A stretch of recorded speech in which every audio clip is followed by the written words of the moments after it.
आज के इस बुलेटिन में बात करेंगे संदेश खाली को लेकर पीएम मोदी ने किसे जिम्मेदार ठहराया है। फिर हम जानेंगे बंद कमरे में अमित शाह ने सपा विधायक से क्या बातें की और अचानक से सपा विधायक से क्यों मिले। फिर हम बात करेंगे चुनाव आयोग पर किसने मल्लिकार्जुन खड़गे के हेलीकॉप्टर जांच करने का आरोप लगाया। साथ ही बात करेंगे लालू यादव के चीनी मिल वाले बयान पर सम्राट चौधरी ने क्या जवाब दिया। बुलेटिन के आखिरी में बात करेंगे प्रधानमंत्री नरेंद्र मोदी ने पीएम मोदी का अगला उत्तराधिकारी किसे बनाने की बात की, लेकिन उससे पहले तमाम खबरों को जानने के लिए हमारे चैनल को लाइक और सब्सक्राइब जरूर कर लें। पीएम मोदी ने हुगली में कहा कि भाजपा मेक इन इंडिया पर जोर दे रही तो वहीं टीएमसी ब्रेक इंडिया का नारा लगा रही है। मातृ दिवस के अवसर पर हुगली में पीएम मोदी के कई समर्थकों ने उनकी मां स्वर्गीय हीराबेन पटेल का चित्र उपहार में दिया। गोंडा इलाके के हीरागंज में गरजे अमित शाह, बोले कांग्रेस सत्ता में वापस आई तो कश्मीर में अनुच्छेद 370 फिर आ जाएगा। पटना के लोगों में काफी उत्साह है, बड़ी बेताबी से लोगों ने पीएम मोदी का इंतजार किया। लालू यादव पर कसे तंज, नीतीश कुमार बोले हमने बिहार को बढ़ाया और लालू ने परिवार को बढ़ाया है। दिल्ली में साइकिल वर्सेस मोटरसाइकिल की रैली हुई, आपकी साइकिल तो बीजेपी की मोटरसाइकिल रही। अखिलेश ने बीजेपी के सांसद और मोदी पूर्व सांसद को सपा का टिकट देकर बीजेपी को डबल झटका दिया है। निर्मला सीतारमण ने आंध्र तेलंगाना को साधने की कोशिश की, दक्षिण भारत के 20 छात्रों से की मुलाकात और साथ में लंच भी किए। केजरीवाल बोले बीजेपी का वॉशिंग मशीन इस देश में सबसे बड़ा भ्रष्टाचार है, बीजेपी की वॉशिंग मशीन को चौराहे पर रखकर तोड़ेंगे। पंजाब की पार्टियां इंटरनेट और मीडिया पर अपना चुनावी रंग बिखेर रही हैं, रील्स और लाइव का सहारा ले रहे हैं वहां के नेता। 70 किलोमीटर दूर से पीएम को सुनने सिमरिया आए थे नरेंद्र मोदी की तस्वीर साइकिल पर लगाकर भरत सिंह करते हैं चुनाव प्रचार। कल्पना ने केंद्र सरकार पर कसा तंज, बोली झारखंड का सारा सपना अधूरा रहा, केंद्र में जुमने वाली सरकार नहीं चाहिए। राजनाथ सिंह बोले पीएम मोदी का तीसरी बार प्रधानमंत्री बनना तय है, इंडी गठबंधन की मति भ्रष्ट हो चुकी है। हेलीकॉप्टर से मतदान कराने पहुंचे मतदान कर्मी बोले आतंक को लेकर भयकम, अब मन में ना कोई आशंका है ना कोई डर।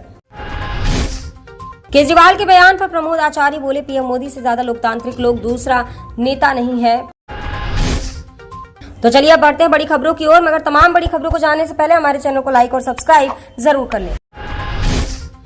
प्रधानमंत्री नरेंद्र मोदी ने रविवार को पश्चिम बंगाल के बैरकपुर और हुगली में रैली की।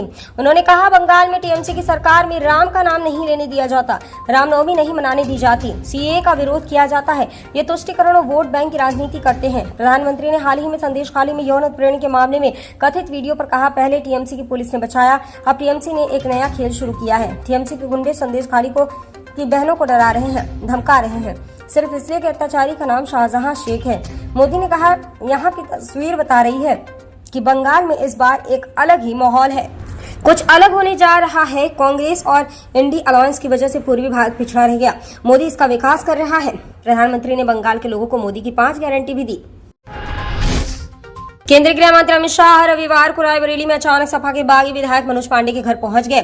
भाजपा प्रत्याशी दिनेश प्रताप सिंह भी उनके साथ रहे। सपा विधायक ने अपने आवास पर शाह का वेलकम किया, बुके दिया और पैर छुए, बंद कमरे में मुलाकात की। सूत्रों के मुताबिक शाह ने रायबरेली के चुनावी समीकरण को लेकर मनोज पांडे से बातचीत की। मनोज पांडे रायबरेली की ऊंचाहार विधानसभा से लगातार 3 बार से विधायक हैं।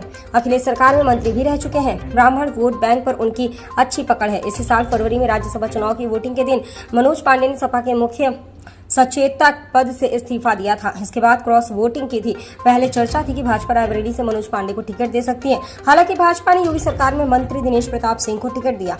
दरअसल शाह रायबरेली में रैली के लिए पहुंचे थे, वहां से उनका मनोज पांडे के घर जाने का कार्यक्रम बन गया। सोशल मीडिया पर एक वीडियो वायरल हो रहा है जिसमें हेलीकॉप्टर के आसपास पुलिस नजर आ रही है। कांग्रेस नेता ने आरोप लगाया है कि चुनाव अधिकारी विपक्षी नेताओं को निशाना बना रहे हैं। बिहार के समस्तीपुर में कांग्रेस अध्यक्ष मल्लिकार्जुन खड़गे के हेलीकॉप्टर की जांच की गई। आरोप है कि भाजपा नेताओं को स्वतंत्र रूप से आने जाने की निशानी दी जा रही है। चौथी चरण का चुनाव प्रचार जोरों पर चल रहा है। शनिवार को कांग्रेस अध्यक्ष मल्लिकार्जुन खड़गे को राज्य के समस्तीपुर और मुजफ्फरपुर में लगातार चुनाव रैलियों को संबोधित किया। पहले कांग्रेस नेता राहुल गांधी के हेलीकॉप्टर की केरल में जांच की गई। कांग्रेस नेता राजेश राठौर ने एक्स पर वीडियो पोस्ट किया जिसमें उन्होंने दावा किया कि बिहार के समस्तीपुर में पार्टी अध्यक्ष मल्लिकार्जुन खड़गे के हेलीकॉप्टर की जांच की गई है। पीएम मोदी के बिहार में रोड शो पर सियासत तेज हो गई है। राजद सुप्रीमो लालू प्रसाद यादव ने पीएम मोदी और एनडीए पर हमला बोला। अब उनके बयान पर बिहार के उप मुख्यमंत्री और भाजपा के प्रदेश अध्यक्ष सम्राट चौधरी ने पलटवार किया है। राजद सुप्रीमो के सवालों का जवाब देते हुए उन्होंने कहा है कि लालू यादव जेल में थे और इसलिए उन्हें याद नहीं है कि बंद पड़ी 14 चीनी मिलों को फिर से शुरू करने का काम चल रहा है। इथेनॉल फैक्ट्री के लिए मोदी सरकार में ही लग रही है। सम्राट चौधरी ने कहा है कि लालू यादव जेल में थे इसलिए याद नहीं होगा। वह सजायाफ्ता आदमी हैं तो उनको क्या पता होगा, उनको अपना परिवार ही दिखता है। रोहिणी आचार्य पर निशाना साधते हुए कहा है कि लालू जी अब टूरिस्ट बेटी को लाए हैं। जंगलराज में लालू जी का पूरा परिवार भाग गया था। यह तो मोदी जी और नीतीश जी का प्रभाव है ना, जो अब लालू जी का परिवार भी लौटकर बिहार आ रहा है। प्रधानमंत्री नरेंद्र मोदी ने पश्चिम बंगाल के हुगली में रविवार को चुनावी रैली को संबोधित किया। इस दौरान उन्होंने पीएम मोदी के उत्तराधिकारी वाले बयान पर करारा पलटवार किया। उन्होंने कहा, पीएम मोदी के वारिस कौन हैं? आप देशवासी हैं, आप ही मेरा परिवार है।